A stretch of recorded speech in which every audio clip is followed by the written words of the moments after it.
internet igfm.sn ñu ngi am mbégte ak kontaante de dalal tey ci seen émission 13 minutes monsieur Momar Souran salaamaaleykum seen Souran. waaleykum salaam sëñ Fall maa ngi tudd Momar Souran coordonnateur du collectif des acteurs transport routier du Sénégal. waaw seen Souran donc barke démb fii ci Kaolack dafa amoon benn accident benn camion ñu naan camion malien moo daal si kaw benn taxi vraiment accident bi métti loolu mu am ñeent nit yu faatu yéen en tant que acteur responsable ci secteur transport bi. situation boobu noonu la ko jàngatee. waaw benn bakkan bu wadd rek lu metti la waxantuma ak ñeent waaye nag comme ak jullit lañu dañuy delloo lépp ci loxol suñu borom la amit wax dëgg yàlla metti na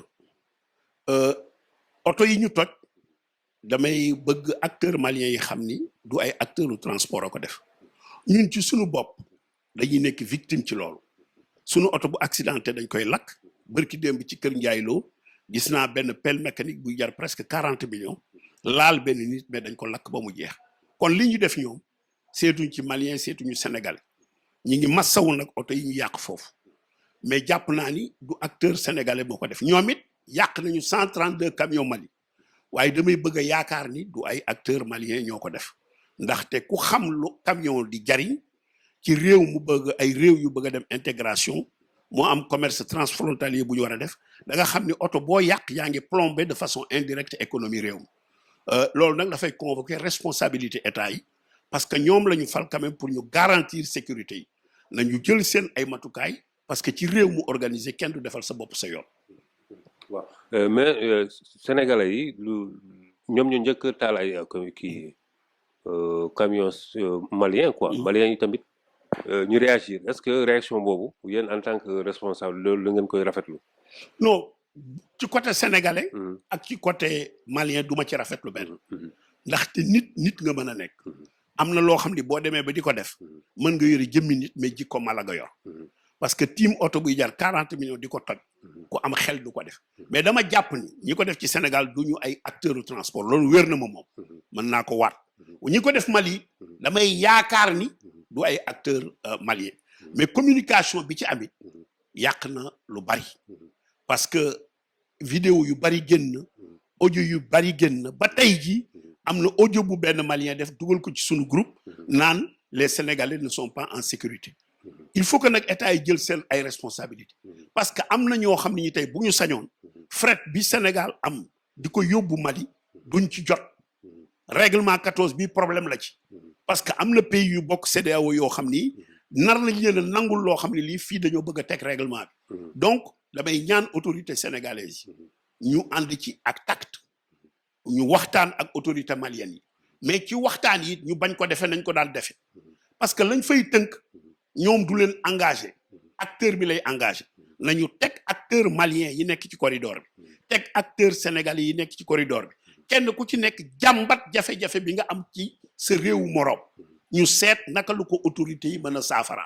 mais man dama dem plus loin dama wax ni war nañu am au conseil national des transports de la CEDEAO parce que bu fekkee intégration bi dañoo bëgg mu nekk dëgg dañoo war a fexe ba kii dëkk Sénégal bu demee Mali mel ne fa la dëkk fa la cosaanoo que dëkk Mali bu ñëwee fii kazalika naka noonu loolu nag dafay laaj ñu boole acteurs yi jox leen pouvoir boo xam ni danañu mën di xalaat di waxtaan ak ay chef d'état tey man su ma waree tukki dem Bamako sama oto visite technique bi war a yàqu damay xaar ba heure ba jot alors que normalement buñ ko organiser mën nañoo fexe ba infrastructure boobu am Mali am ci yeneen pays CEDEAO loolu nag dama jàpp ni état bu koy def na woo acteurs yi ñu ànd ci ak moom ca comité boobu bu fekkee def nañ ko leadership bi nañ ko jox acteurs yi mais bu fekkee état rek la danañuy signer ay articles danañuy signer ay lois mais la CEDEAO des peuples damay gëm ni dana yeex parce que pour que CEDEAO des peuples mën a am il faudrait que sur tous les corridors acteur bi mën a jàpp ni fi mu nekk mooy réew te loolu dañu war a dématérialiser frontières yi ca tontu gis nga colonisateurs yi bi ñu fiy jógee ñu yeewu lañ boo demee tey jii pays CEDEAO Afrique de l'Ouest yëpp foo ci nekk benn gouverneur général la ci nekkoon gouverneur de l'AOF nekk Dakar moom il était relié à un ministère des colonies tey foo fi dem chef d'état la ñu jàpp nag ni am nañu ay liberté yooyu alors que suñu souveraineté économique pour ñu mën koo yore foog ñu développer suñu commerce transfrontalier foog ñu liggéey entre ñu loolu nag support bi mooy transport kon dañu war a jox gëdd transport am ñoom ñiy décideurs yi ñu di ñu déglu ñu leen di wax ñu di ko jëfe mais li ci ëpp dañuy tëral ba pare doog ñuy woo alors que loolu dafay yàq parce que ñun yàgg nañoo wax diggante Sénégal ak Mali nañ ko régler àgg nañ ci ba bi ñu demee ci bilatéral Mali ñu proposé loolu Maliens yi ñu ñoom amuñu ci problème conseil des transports de la CEDEAO nga xam ni ñun ñoo cay nekk le secteur privé état bi jox ñu ay prérogatives yoo xam ni mën nañoo saisir conférence des ministres mën nañoo saisir conférence des chefs d'état pour di leen wax lii ak lii ak lii la ñu war a def pour que tey man malien bu ma demee Gambie wala ma dem Sénégal wala feneen ma mën a nekk aussi à l'aise fii que fële mais tant que ñi ngi considérer frontières yi comme des espaces de délimitation de souveraineté colonialiste bi fee lay toog di ñu ree xam ni la mu bëggoon am la ko réunification économique africaine du am mukk. voilà mais ci accident bi tamit am na ñu naan peut-être chauffeurs yi tamit des fois seen responsabilité mi ngi ci. parce que maanaam peut-être formation ou bien discipline bi sax. vraiment manqué na yéen en tant que responsable secteur boobu noo leen gérer seen chauffeurs yi. xam nga chauffeur nañ ko daan tàggati ci Sénégal moom disparaître. léegi da ngay jàng tey dawal rek suba ñu jox la oto.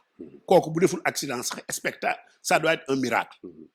ndax oto mën nga ko mën a déplacer mais est-ce que mën nga ko yor. pour nga mën ko yor ko foog ñu tàggat la ci.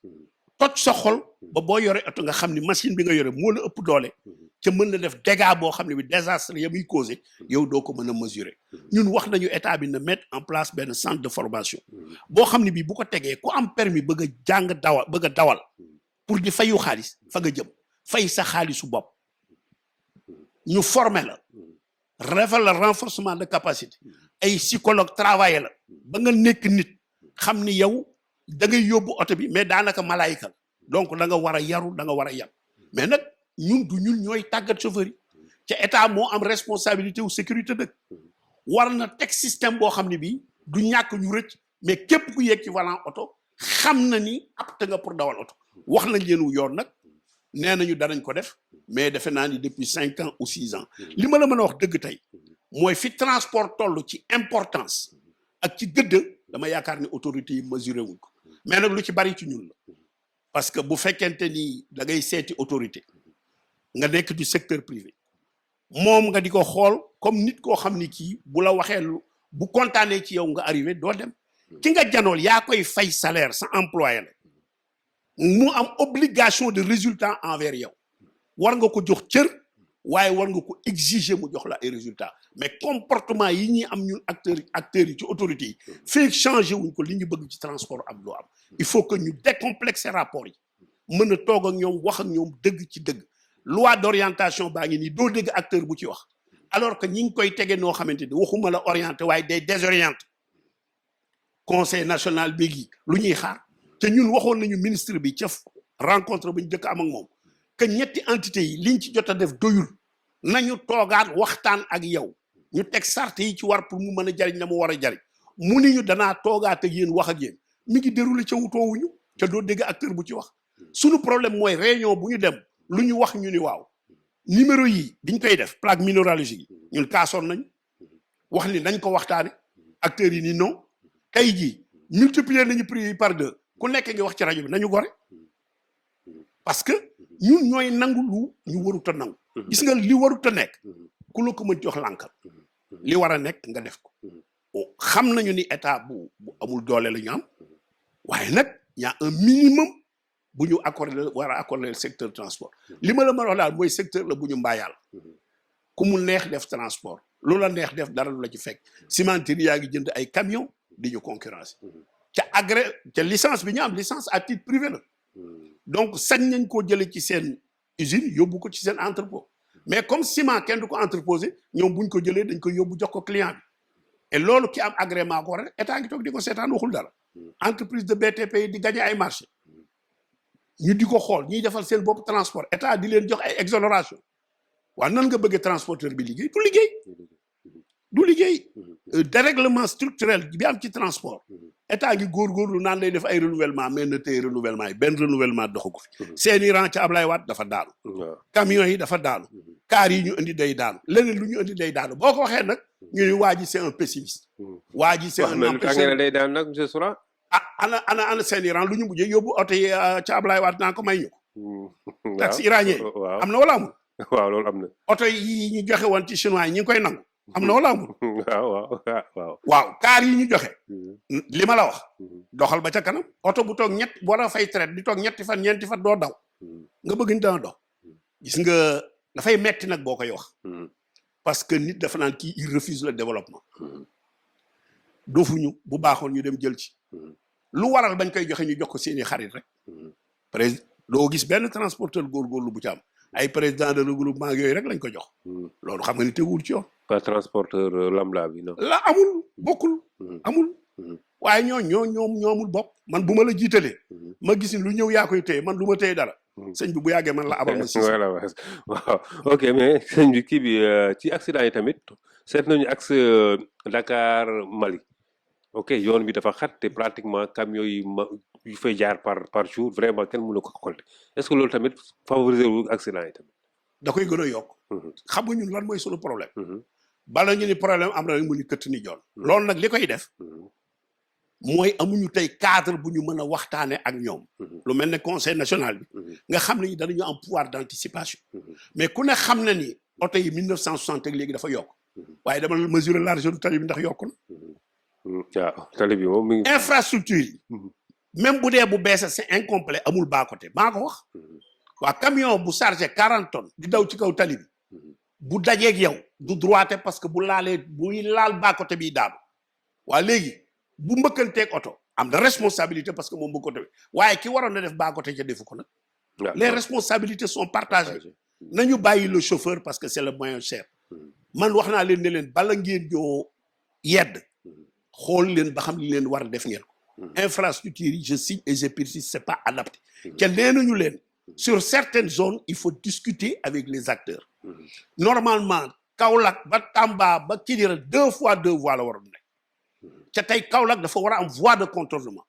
munoo am un rythme de passage de près de 300 camions par jour ak ni cyclomoteurs yi ci dëkk ba ak na dëkk ba xate nga bëgg ñu di fa jaar te ni jëye du am nañ leen defal voie de contournement. feeg voie de contournement amul damay ñaan yàlla accident bañ am mais bu amee du ma bett. alors ci BRT bi nag gars yi ñu ngi laam-laame BRT dina ñëw changer carrément le visage du transport yow est-ce que am nga ci yaakaar.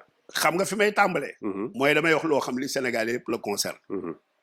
bañ koy créer Diamniadio amul woon. ñoom dañoo defoon un budget prévu des études sur la base de 300 000 voyageurs.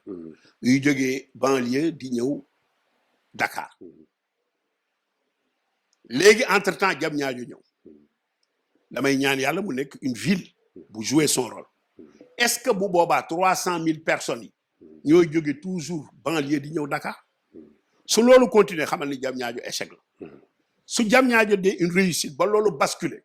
est-ce que lay des ñoom tey interroger leen ci ay passagers calculer nañ ko ba mu mën a fay personnel bi yor ligne yi na mu ko war a yore di renouveler matériel bi bañ a mën a nekk comme Dakar Dem Dikk mi nga xam ne tout le temps sous perfusion lay doon.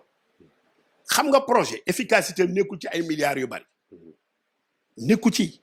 tey jii transporteur yii nga xamante ni tey ba ñuy def BRT ñu nga fa taxaw man damañ leen waru leen fa dem parce que BRT dafay ñëw pour externaliser leen parce que 17 lignes aftu la ñuy supprimer sans indemnisation buñ ko déggoon nag ni non ñu ngi leen di waaj a indemniser léegi oto yooyu dañ leen di jël ne leen dem leen ci yeneen ay lignes mais ligne rentabilité la am bala nga faa yebal oto buy yokk ca wóoru la ndax personne à transporter yokk na waroon nga def étude ba mu wóor na ni lii ñi mën na recevoir oto yi étude boobu amul la waroon mooy état indemniser leen bu leen indemniser ba pare oto yooyu bu ñu mun la xaj feneen état jënd ko toj ko te dama jàpp ni BRT du solution mais nag comme 300 milliards la ñu wax wait and see mais jàpp naa ni c'est pas la solution.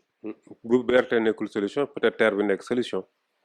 xam nga man TER tiitalu ma parce que il peut cohabiter ak ñu mais kii daf ñu fiy jëlee ca def lu ko gën. te exemple bi ma lay jox mooy Dakar Dem Dikk. Dakar Dem Dikk état mi ngi leen watal ci conseil des ministres bi 450 bus. est-ce que xam nga Dakar Dem Dikk société anonyme y a des privés sénégalais qui sont là-dedans est-ce que tey traitement bi ñu koy defal logique na bàyyi aftu non dañu leen wax ni le transport urbain dañuy wax ni c'est pas rentable mais man su ma doon tey wax président dama naan ko na auditer le personnel de Dakar Dem Dikk par bus ratio bi ñaata la wóor na ma ni bu dee 4 8 la parce que ba bus yi balaa ca lañ PDS ne ko ba ñu verte socialiste tey bi ñu marron beige APR. Ça dénote l'état d'esprit des gens qui gèrent ces sociétés. Comment vouloir identifier un patrimoine national aux couleurs d'un parti? li ci la damay bàyyi Sénégal junj doy na borom xel. mais waruñoo jël ay car di ko jox Dakar Dem Dikk dañ ko war a xool teg ko ci yoon ñun joxoon nañ leen proposition une privatisation intelligente nañu jël lii ñi état moom ko parce que l'état doit faire la police veiller à ce que les Sénégalais soient bien transportés ba pare nag def un appel d'offres nga jënd keneen jënd ñu andi bus yi ñuy daw ci ligne yi di fay ay royalties man sama bis moo ko dee dawal kenn du embauché nit comme ci warut a embauché mais tey jii c'est une société anonyme dégg naa keroog benn responsable non état day proposer gars yi ñooy décider société anonyme boo xam ne le PCA est désigné par l'état le directeur est désigné par l'état mais les actionnaires privés qui sont là-bas n'ont aucun droit amuñu sax minorité de blocage nañu bàyyi caaxaan BRT bi yàlla bu mu jëm fi ma foog mais jàpp naa ni du tane Dakar Dem Dikk waaw jaajëf jërëjëf maa leen di jaajëf voilà vraiment kontaan nañu bu baax tey maa la gën a kontaan maa la gën a kontaan merci bien